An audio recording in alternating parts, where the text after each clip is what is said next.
shout out to Hollywood and their parody of the Suicide Squad from a few years back. Looking forward to the Good Omens parody when it comes.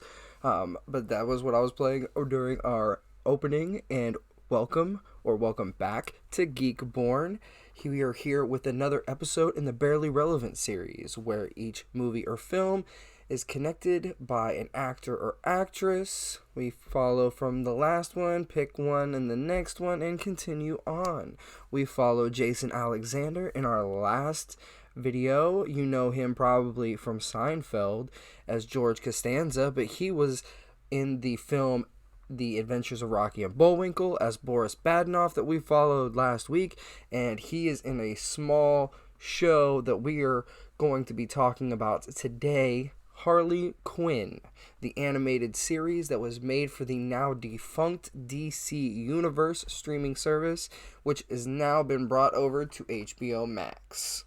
I am very thankful for HBO Max picking up these shows, making them what they are. I'm a big fan of Titans in general, season 3, which is going on right now, and Doom Patrol, which is going on.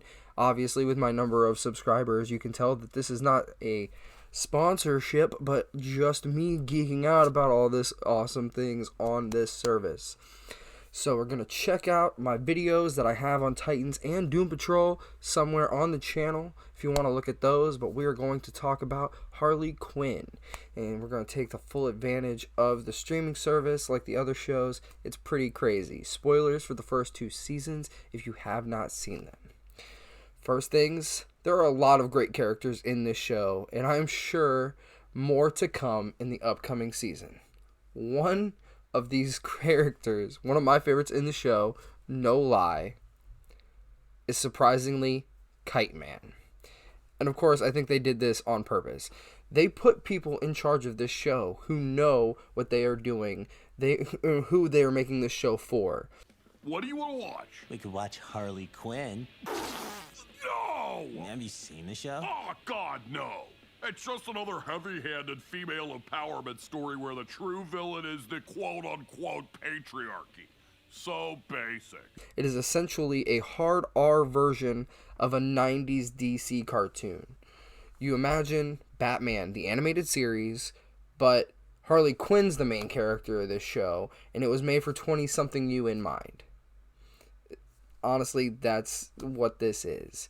When you have people like Bruce Timm, who was a major force in the original animated series, specifically Batman the Animated Series, and the other shows continuing in that, and coming back to have some kind of executive role in this, or producing role, definitely helps. Of course, beginning the show, we start off with Harley Quinn. Of course, she's screwed over by the Joker again, typical them type stuff, because Joker, Harley Quinn, totally toxic. She gets locked up in Arkham. Poison Ivy starts a breakout eventually. She soon sets on a path to become her own villain / anti-hero, because she's got a line, she don't necessarily cross. The end of the first episode, she shows off her new look, so badass, and goes off to Joker's hideout to tell him that she's taking his spot as the top villain in Gotham. She ain't the second fiddle no more. She ain't nobody's sidekick. She ends up starting her own crew. We get Clayface, King Shark, Dr. Psycho, who's a little psycho. You should join me in my crew. Join you? I'm in the big leagues, Mama. The LOD, the Legion of Doom.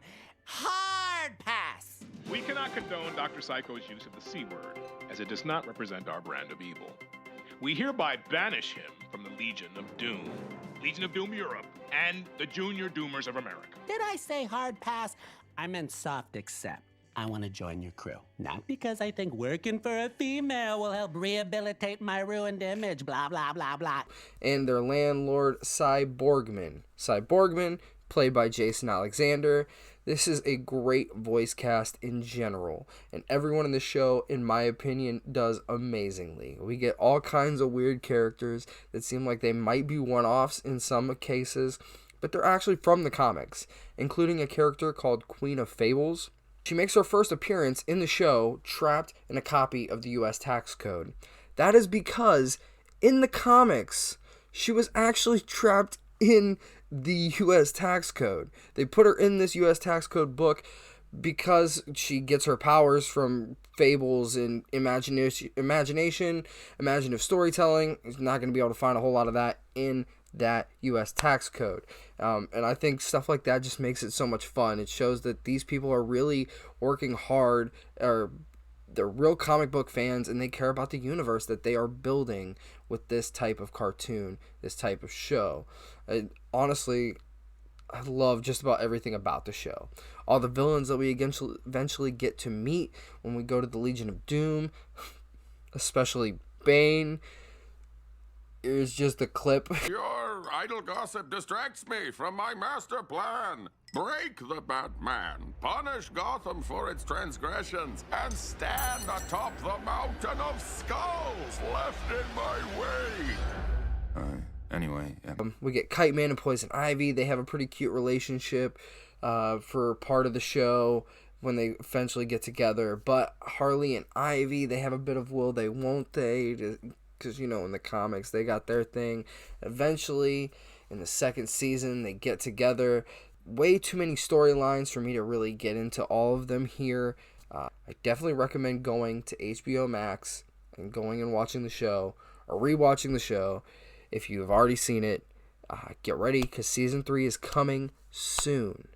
We're looking at the end of this year, the beginning of next year. Titans just came out.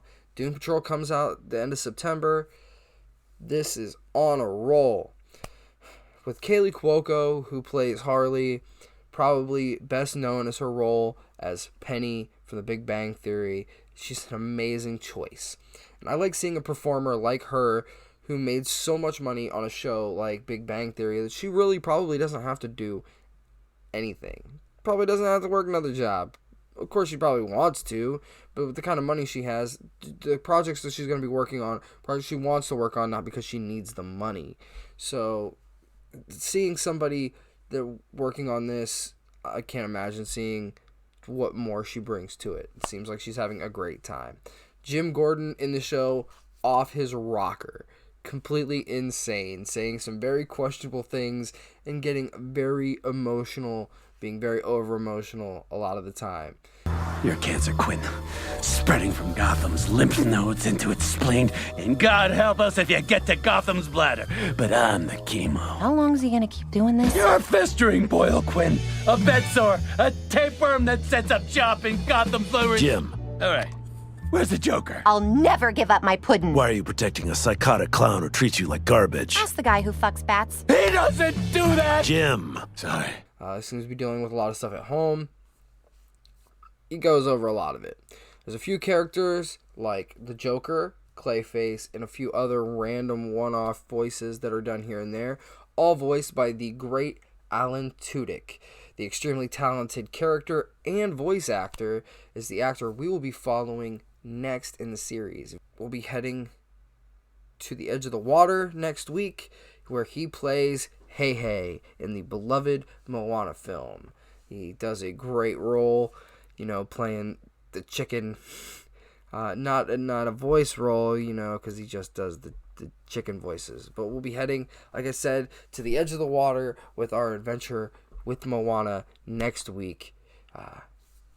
Come catch up with us then. Remember, some of us are born geeky. You have a good one.